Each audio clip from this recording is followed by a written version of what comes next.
কার কাছে আমরা বিচার চাচ্ছি? বাচ্চা কালকে রাতে বলতেছে আমার বাবার সাথে আমাকে দেখা করতে চায়।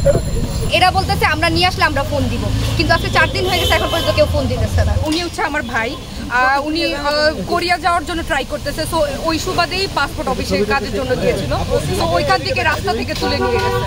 উনি কোনো শিক্ষার্থী বা না না, এমনি হচ্ছে স্টুডেন্ট না, পড়ালেখা অলরেডি শেষ। ওনার নাম হচ্ছে আলামিন তালুকদার সাহেব। থানা বলতেছে এইখানে আছে, এরা বলতেছে আমরা নিয়ে আসলে আমরা ফোন দিব, কিন্তু আজকে 4 দিন হয়ে গেছে এখন পর্যন্ত কেউ ফোন দিতেছে না। আমরা 12টা পর্যন্ত ছিলাম, 12টা বাজে সবাইকে থানা থেকে বের করেছে। তারপর রাতে 2টা বাজে ফোন দিয়ে বলছে যে আমরা ওনাকে ডিবিতে দিয়ে আসছি। আমরা সকালবেলা ডিবিতে আসছি, এরা বলতেছে যে যদি আমরা নিয়ে আসি থাকি ফোন দিব, কিন্তু থানা থেকে বলতেছে ডিবিতে দিছি, আমাদের এখানে কোনো কাজ নেই, ওইখানে চলে যাবে। বের করে দিতেছে, থানা থেকে কথা বলতেছে না কেউ। এখন এইখানে আসলে এরা বলে যে আমরা ফোন দিব। আজকে 4 দিন হয়ে গেছে, কোনো খবর নাই। ইভেন এইখানে আছে কি নাই আমরা এটাও জানি না। আলামিন তালুকদার, উনি হচ্ছে কোরিয়া যাওয়ার জন্য ট্রাই করতেছে। ওনাকে কোত্থেকে আটক করা হয়েছে? ওনাকে আটক করা হয়েছে রাজু কলেজের সামনে, মেনলি ওই রোডটা থেকেই। দেখেন প্রোটেস্টে হচ্ছে যে স্টুডেন্ট যে নন স্টুডেন্ট সবাই গেছে। হ্যাঁ, ইভেন আমরা বাসায় বসে থেকে পোস্ট করতেছি, আমরা যারা দেখতে পারতেছি না তারাও পোস্ট করতেছি। তার মানে এই না সবাই অপরাধী, তাই তো না। এখন হচ্ছে যারা প্রোটেস্টে গেছে বা কেউ একটা স্ট্যাটাস দিছে, এই ভিত্তিতেও ফোন চেক করে করে সবাইকে তুলে দিয়ে দিতেছে। তার মানে এই না সে বিএনপি করে বা জামাত শিবির করে, তার মানে এটা দাঁড়ায়।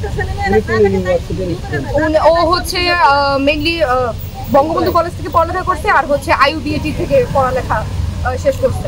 তারা তো প্রথম যেদিন ধরে নিয়ে আসছে ওদিন তো তারা কোনো কথা বলে নাই, সেটা তো বাদ।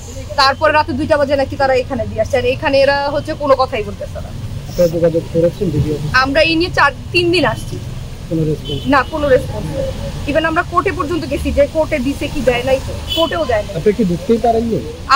আমরা তো এইখানে হচ্ছে ওনাদের যে বার্তা কক্ষটা এখানে হচ্ছে কথা বলছি, এছাড়া তো না না ভিতরে তো ওইভাবে তো যাওয়ার কোনো সুযোগ নেই।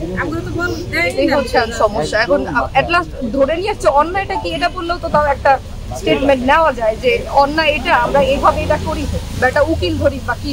আর মানুষটা কোথায় আছে সেটাও তো বলে না, আর অন্যায় তো খুব দূরের না।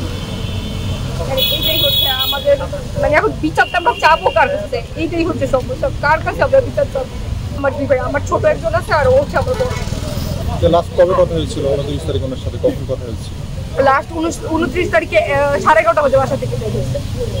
এরপরে হচ্ছে আমরা 4টা বাজে খবর পাইছি।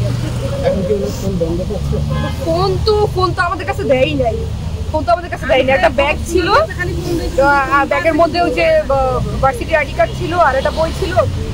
কারণ রাস্তা কাকে তো কখন ধরে ওটা তো কোনো নাই। ওই জাস্ট থানা থেকে ব্যাগটা দিয়ে দিচ্ছে, আর কিছু না। ফোন দেয় নাই। না না না, এখন পর্যন্ত কেউ যায় নাই। ওর ফোনটা ইভেন এরা রেখে দিছে, ফোন পর্যন্ত আমাদের কাছে দেয় নাই। ব্যাগগুলো কোন থানা থেকে পাইছেন? উত্তরা পূর্ব থানা থেকে। ওরা বলতেছে যে ব্যাগ তো পাইছেন, চলে যান, আর এত কথা কিসের?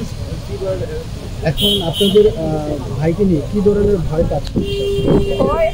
আমাদের জানাবে তো যে এইখানে আছে বা ওর অন্যায় এটা, আমরা এই কারণে তুলে নিয়ে আসছি। আমরা এটাও জানতেছি না। ওর একটা বাচ্চা আছে, 4 বছরের, ওয়াইফ আছে। ওই বাচ্চাকে কি জবাব দেয়? বাচ্চা কালকে রাতে বলতেছে আমার বাবার সাথে আমাকে দেখা করতে চায়। তো বাচ্চা আমাদের সাথে কি জন্য সব বুঝে। আমার বাবা গত 3 মাস ধরে একটু ব্রেনের সমস্যা ভুগতেছে।